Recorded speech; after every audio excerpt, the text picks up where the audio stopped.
Allô tout le monde, bienvenue sur ma chaîne YouTube, ici Kim et aujourd'hui je vous retrouve pour un nouvel épisode de Nouvelles littéraires. Si vous n'êtes pas familier, ça se trouve à être l'épisode sur lequel je vous donne les nouvelles du monde du livre. Donc si ça vous intéresse, restez avec moi. Je vous préviens tout de suite, c'est un épisode qui va être assez court et concis parce qu'il ne s'est pas passé grand chose au cours du mois. Donc on va aller directement aux nouvelles publications.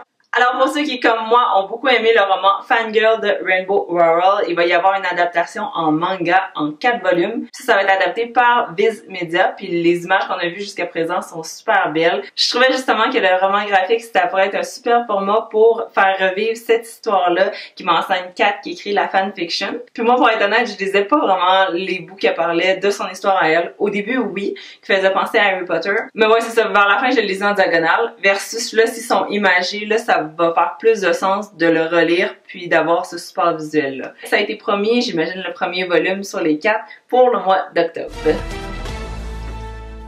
On va passer tout de suite à l'actualité du monde du livre. Donc, pour le prix littéraire France-Québec, on retrouve Gabriel Fito-Shiba pour Sauvagine, Michel Jean pour Cucume, je sais pas si je le prononce bien, et David Goudreau pour Ta mort à moi.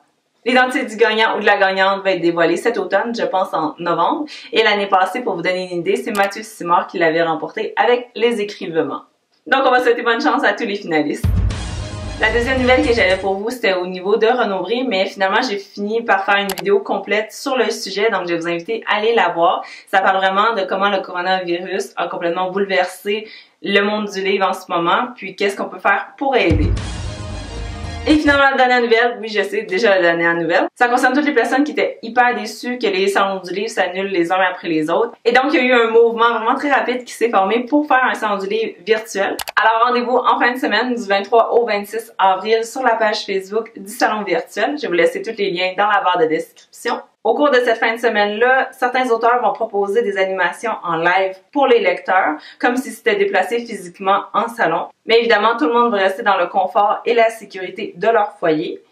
Personnellement, je suis vraiment super intriguée par cette forme de salon du livre-là, qui est une expérience qui va être comme aucune autre jamais vécue auparavant. Si vous voulez aller voir la programmation, elle est déjà sortie, donc si vous voulez déjà vous préparer d'avance, ça va être à ne pas manquer et je veux vraiment lever mon chapeau à Sophie Vaillancourt et son équipe pour avoir vraiment eu cette idée-là puis l'avoir mis en branle en très peu de temps pour vraiment donner une occasion aux éditeurs et aux auteurs et aux illustrateurs d'un peu se rattraper avec les salons du livre manqués. Et finalement, le dernier volet, ça se trouve à être l'adaptation. Donc, j'ai vu une image vraiment super le fun que je vais vous laisser juste ici. Je vais me tasser. Parce que ça résumait un peu sur toutes les plateformes quelles adaptations de livres en film sont présentement disponibles. Donc, il n'y a pas juste Netflix et il y a plusieurs titres.